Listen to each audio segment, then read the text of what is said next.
coming up on Focal Point. One of Governor Gretchen Whitmer's main focuses for her 2021 budget plan is education, but students who take classes on a computer instead of in a classroom might be affected differently.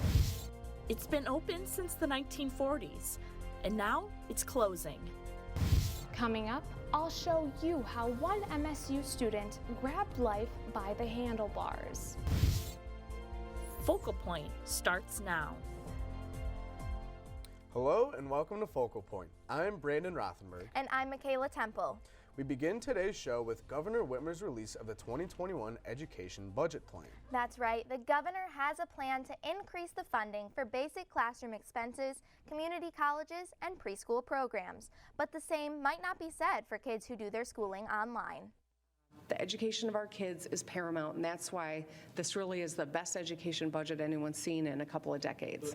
Governor Gretchen Whitmer released her 2021 budget report, coming to a total of almost $62 billion. $415 million of that is allocated to education. The new budget includes a funding increase from $150 to $225 per pupil, reducing the gap between the highest and the lowest funded districts. While this could have an impact on in-person schools, online schools could be affected in a different way. Middle school world over there, we get into high Michigan school. Connections Academy might look different from the average classroom. And then as we get closer and closer to elementary, you can tell because there's bulletin boards done and decorative cubes. But the goal is still the same. Looks different, but we're all still doing the same things. Instructional coach Amy Dunlap is concerned with the effects the new budget plan could have for online schooling. So the thing that we're noticing as it being a virtual school is that the governor has proposed a 20% budget cut to our funding. And the budget cut could have an impact on the students. Over 50% of our population here at Michigan Connections Academy are in that free and reduced program. So when we're talking about at-risk students and students that are needing that extra fund, the majority of our kids are those kids. This isn't the first time online schools have seen a budget cut. Every year we look at budget cuts, and every year we keep fighting. And it probably won't be the last. It seems like it's a never-ending battle. As the School Without Walls continues to battle its way down the never-ending road to success. The 2021 budget plan will start October 1st of this year and go through September of 2021, pending approval by the state legislature. Michigan State University enrolls thousands of international students each year. For many, English is their second language, and while trying to balance grades, these students have to adapt to a completely new culture. Now, news of the coronavirus spreading in China has caused a whole new level of anxiety. Morgan Durden sat down with students whose first priority is now family. Michigan State is home to over 49,000 students. More than 3,000 come from a different country. I am a education major. Eugene Wei is finishing his senior year before returning home. I haven't been back for 3 years already to my home, to China, so I really want to be back. Back to a place that has a familiar language. I think most of Chinese students, they are afraid of speaking English. Back to a known culture. The lifestyle is totally different from China. Right now in East Lansing, these students are over 7,000 miles from home. But that is not their only concern. When you see a student wearing a mask and he's Asian or she's Asian, people just probably intentionally just move a little bit away from her, that kind of. Yeah, I have friends who tell me that. While racial profiling is a concern, family is priority. So I want to confirm they're safe and they're away from virus. I'm so far away. I also don't know how they feel, how the situation really is in China. Eugene's parents are under quarantine. I think because of this, my parents cannot make it to my graduation ceremony. It's kind of a little bit anxious, I would say. Trying to stay strong? Am I staying strong, to be honest? I just feel like there's nothing I can do except for just checking over again. He has not lost hope. I hope he will get better. In East Lansing, Morgan Durden, Focal Point News. There are more than 75,000 cases of the coronavirus worldwide. Most of the cases are in China, but so far, Chinese officials are reporting that the disease is slowing down. United, Delta, and American Airlines have suspended flights to China until May. What do you use an axe for? They can split wood. Firefighters use them to break down doors. But what about to blow off steam? What started as friends throwing axes in a barn turned into a business bullseye. Bullseye axe throwing lets visitors blow off steam while throwing axes at targets. Don't worry if you've never thrown an axe before. I don't think most of us have. Owner Rich Baker is there to share his skills and love for throwing. We love to see people succeed at what they're doing. We won't let you leave until you succeed. So that's kind of our thing. We're not doing axe throwing on the side. Axe throwing is our life. We love it. New business venture is just phase 1 of 3. Down the road, the owners plan to add indoor disc golf and football bowling. So Brandon, do you think you'd ever try axe throwing? I'm a little scared to do it because I feel like if I throw it, the axe is going to hit and bounce back, and we don't want that to happen. In other news, a former MSU gymnastics coach found herself on trial. The verdict is in, and we'll have it coming up. And MSU engineering students build a foundation for the love of science. Plus, a union institution is headed to the gutter. All that and more when we come back. Michigan State is making autonomous driving smarter and safer. We are mimicking the brain of the human driver. This is going to be a game changer in every aspect of our daily lives. Our vision is to enable autonomous driving to achieve a human level of perception and intelligence. It's not just about transport, it's about how we live. And can we improve our cities because this new transportation is available to us? Plastics are everywhere in our daily life. Though they solve a lot of problems, an over-reliance on them has serious consequences. Potentially because we've become so addicted to plastic, we have a problem with sustainability and pollution related to plastics. In our lab here at MSU, our vision is to produce environmentally friendly plastics using sustainable resources and a much smaller footprint.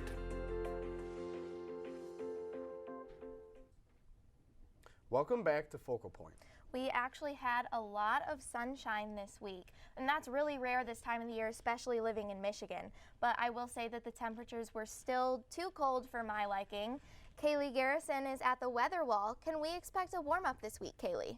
We are live right now outside of the Spartan statue. That's our guy. And despite the snow on the ground, it is going to warm up. So we take a look out at the West Coast, 74 and 75 out in California, typical for this time of year. But what the heck is happening in the rest of the country? Only 52 degrees in Rapid City, South Dakota, but 51 down in Dallas. It's a little unusual. And then we have Raleigh, 39 degrees, whereas one state down, 74 degrees, a 30-degree difference. And here are your local forecasts. We have Grand Rapids and Lansing, 32 and 34 and sunny. Then we have Kalamazoo and Detroit, 36 and 37, also sunny. And here's a look at your 7-day forecast.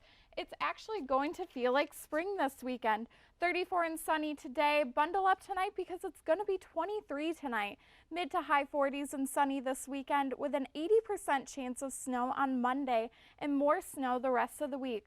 We'll round out the week mostly cloudy and 24 degrees. So it's going to be really warm this weekend. You guys going to get outside? Absolutely. With temperatures like that and it looks like it's going to be sunny all weekend, I need to get out there and enjoy that while we have it.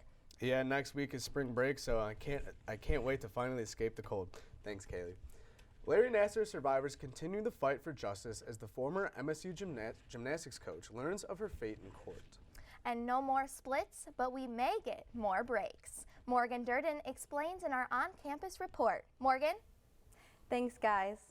It's been 4 years since the first victim of Larry Nassar's abuse came forward, and 1 year since he was sentenced to prison. But some survivors are still seeking justice for their years of suffering, and justice was served for some in court this week. Former MSU women's gymnastics coach Kathie Klages was found guilty of 2 accounts of lying to police. 2 former gymnasts testified earlier this week that they told Klages about Larry Nassar sexually abusing them in 1997. Klages told police that back in 2018 that she had no memory of any of the gymnast complaints and stuck to that story in court last week. After the verdict, Larissa Boyce said this is something she didn't think she would ever hear. I feel free, like a weight has been lifted off of me. I feel vindicated. I feel like finally enablers from MSU are being held accountable.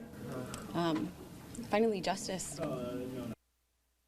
Klages could be sentenced up to 4 years in prison.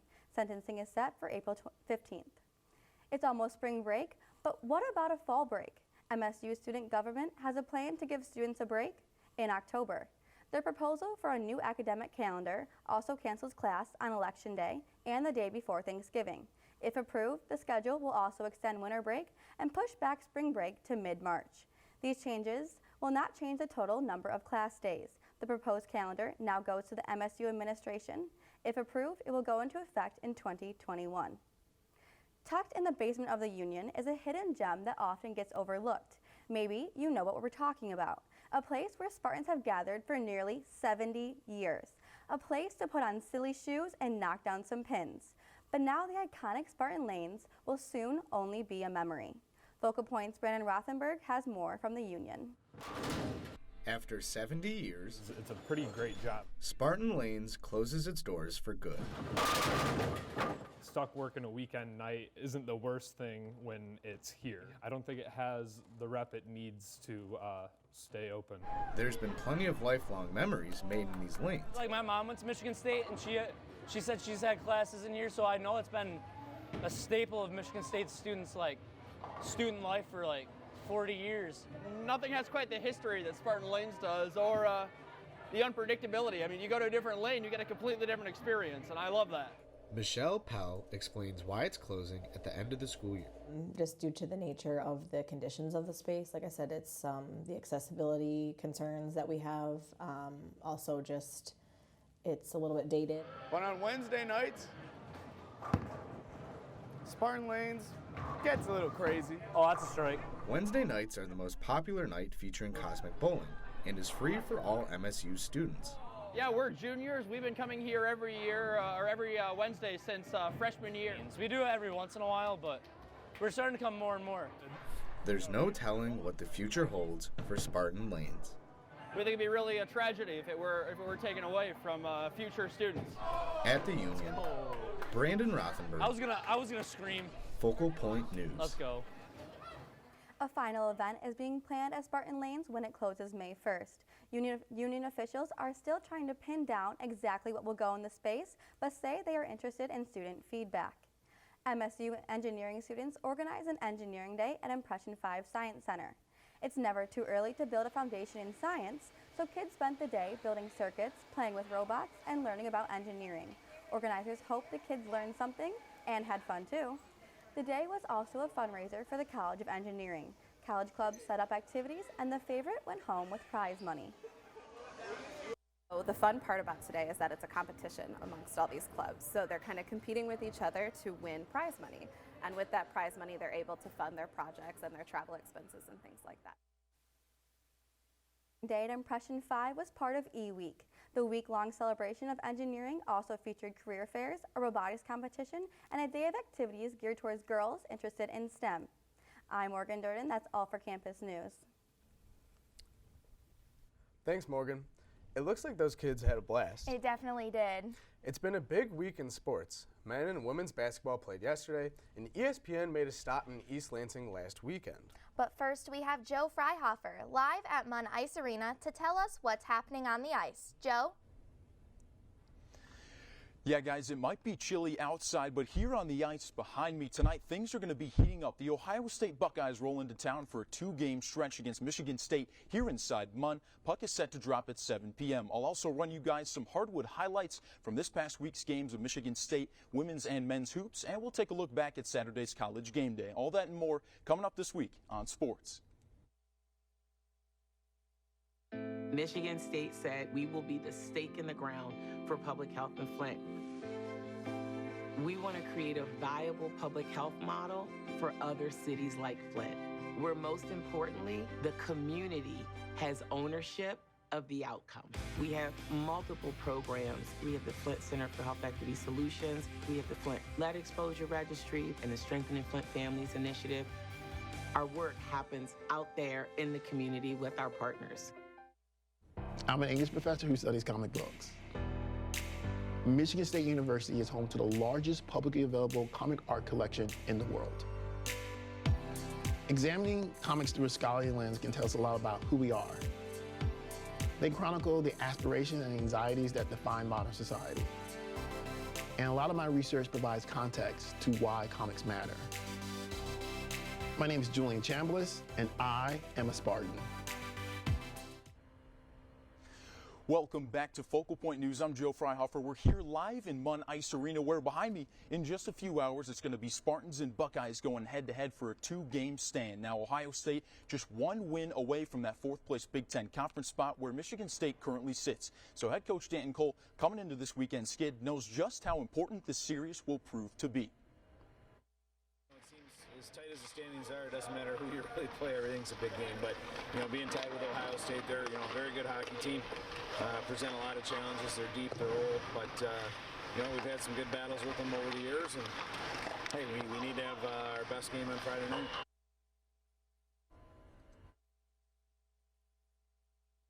Football coach Mel Tucker, he's only been in East Lansing for less than 2 weeks, but he's starting to make a big splash in piecing together his supporting cast. Jay Johnson joins the team from Colorado as the O coordinator and QB coach. Former Spartan staffer and player Harlan Barnett makes his way back to East Lansing after a stint with Florida State. He returns to work with the DBs. Now, one of Tucker's biggest hires by far is Courtney Hawkins. The former Spartan star receiver played 9 seasons in the NFL, and he's been the AD and head coach at Flint Beecher High School since 2006. So he'll work with the wide receivers. Finally, Chris Kupovich will head the offensive line, coming from the Buffs as well. Let's jump on over now to the latest news with former MSU guard Keith Appling.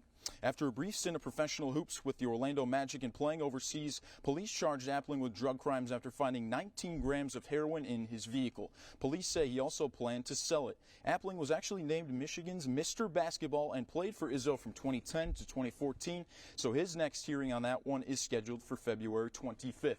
Now, Spartan men's and women's hoops were out of town this past week, as it was the women who headed down to West Lafayette, Purdue, to take on the Boilermakers. But we start with Tom Izzo and company, who were down in Nebraska taking on the Cornhuskers. We start things off early on here in the first. Jack Hoiberg behind the arc, front iron no, but he gets his own offensive rebound, kicks it to Cassius Winston. Second attempt is good. Michigan State up ahead by 3 early in this one. Into the second half we go. Xavier Tillman showing off his hands in transition with a steal. Winston the slip pass. Tillman the jam. Michigan State starting to pull away in the second. How about Kyle Arns showing off his range? He was heating up all throughout that second half. Michigan State is able to hang on and win that one 86-65. To West Lafayette, Indiana we go, where the Michigan State women's hoops team was taking on Purdue. Tori Osment drives inside to the rack, absorbs the contact and the foul. She headed to the line to get a three-point play the old-fashioned way. Taryn McCutcheon all alone out behind the arc, just too easy for her, can't leave her open. How about the shimmy move by Nia Clouden on the baseline, left her defender in the dust. Michigan State hangs on to win by just 2 there, 65-63 the final. Here's head coach Susie Merchant on this one. To be able to focus, change how we defended ball screens and how we defended them, and then the next minute another group comes in and they become a team that we can switch 1 through 4 with. I thought our kids did a good job. I thought Taryn McCutcheon and Nia Clouden really made sure when people checked in, we knew what defense we were in and what we were doing on screening actions. Now, although both of those teams were out of town this past week, all eyes of the sporting world were on East Lansing this past Saturday. It was College game day who rolled into town. The big bus came to the Breslin for the 2nd year in a row. And although that game wasn't set to tip off until 6 p.m. that night, the fans were lining up outside the Breslin as early as 5 a.m. A morning sunrise, sprinkles, and a little energy. 3 key ingredients to surviving the wait. Michigan State. And the cold. 7 degrees to be exact. We actually live in Chicago. We drove back just for this. Everyone has their strategies. You gotta toast the burger bun a little bit. Other than that, there's really no help in it. Or lack thereof. I have Crocs on too, so my feet are a little chilly. I sacrificed an exam grade for this. There's no questioning the loyalty of these fans. She's been here before. Her little sister's sleeping. Her little sister is actually named Breslin. Not one bit. But once 9:30 came and the doors opened, the show was about to begin. For the second year in a row, College Game Day rolls into East Lansing, and despite being unranked, coming into tip-off tonight, Michigan State find themselves at a 6.5-point favorite. The games are always magnificent. The environment is terrific, for our show especially. I mean, you think about some of the great places we've been and the great environments. The E Zone shows up, and so does the rest of the student body. From half-court heaves to win $19,000 to breaking down the biggest matchups of the day. It's a front row seat to ESPN's biggest live show of the weekend. My toes are still frozen, but I'm just happy to be in the warm. You can even bring in a bowl of cereal. But you will have to wait until next season to see if the Big Orange bus rolls into town again. So despite being favored by 6.5 in that one, the Spartans actually fall at home 67-60. Now again, we're just hours away here inside Munn Ice Arena. Zamboni's getting this thing ready. It's a 2-game stand for the Spartans against the Ohio State Buckeyes. So much importance on this one. And if we take a look at the big picture for Spartan hockey, what a turnaround it's been this season. Of course, they already have 2 more wins right now than they did the entire season, still with 4 more Big Ten games to play. That skid starts here tonight at 7 p.m. That's all I have for this week in sports. Brandon and Michaela, back to you guys. Thanks, Joe. It'll definitely be an entertaining weekend over in Munn Ice Arena. Absolutely. And an entertaining weekend at the theater, too, including a couple new films. Alina Judavel is standing by with a preview for us in this week's entertainment segment. Alina? That's right, Michaela. If you're looking for something to do this weekend, you may want to grab some popcorn and a Slurpee and head over to the theater to check out one of these 2 movies. The first one stars Harrison Ford in a novel-turned film premiering today. And then I met Buck. The Call of the Wild is a film starring Harrison Ford and his canine friend, Buck St. Bernard, who is uprooted from his domestic life and transported to the wilds of the Alaskan Yukon in the 1890s. Full of adventure and drama, Buck finds his place as a delivery dog during the gold rush. And, with the help of other pups, ultimately discovers that he can be his own master, while building loving friendships with his new companions. He was sleeping for 2 days. This 5-time remake is rated PG for all audiences. As for the second film, get ready for a scare. This movie could have your heart racing. Brahms the Boy 2 is about a couple and their son Jude that moved to a new home, but they don't know there's a history here. A terrifying one. Jude digs up a piece of the past in the yard, discovering a lifelike doll named Brahms.